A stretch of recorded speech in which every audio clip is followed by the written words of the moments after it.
সবাইকে নমস্কার। মল্লিকবাবু পেজে সবাইকে স্বাগতম। আমি আসলে এখানে যেটা দেখানোর জন্য আসছি আর কি, আর একটু দেখি,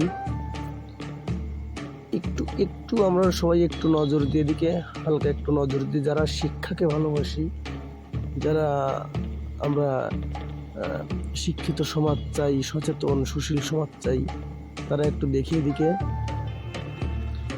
এটি একটি সহপাঠ বই, এটা একটি উপন্যাস। আমি আজকেই দেখলাম উপন্যাসটির নাম কাকতাড়ুয়া। এটা কোন শ্রেণীতে লেখা এটা আপনারা একটু খুঁজলে জানবেন। সেলিনা হোসেনের লেখা, প্রায় 10-15 পেজ উপন্যাসটি। তো আমি যখন উপন্যাসটি আজকে সন্ধ্যাবেলায়, আমি বেশিরভাগ সময় বাইরে কাজ করলেও অনেক সময় পড়াশুনোর ক্ষেত্রে ছোটো বোনকে হেল্প করা লাগে। তো আজকে আমি একটা লেখা দেখে খুবই হতবাক। হয়তো এটা টাইপিংয়ের ভুল, যদি টাইপিংয়ের ভুল হয় তো এটা আমার মনে হয়, আমার ব্যক্তিগত মতামত, এই লেখাটা নতুন করে লিখলে ভালো হয়।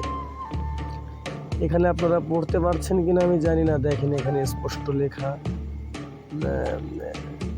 মানে বাজে ভাষা আমি মুখে আনতে যাচ্ছি না। আপনারা ভিডিওটি যদি পারেন স্টপ করে জুম করে দেখতে পারেন। ওই দেখেন হাই পেন দেওয়া যেখানে, ওখানে কিন্তু এই বানানটা হয়তো বা ভুল, আমার ধারণা হয়তো বা বানানটা ভুল। আর যদি এই বানানটাই যদি সঠিক হবে তাহলে ভাববেন না যে আমি আমার পেজের জন্য এখানে আসছি।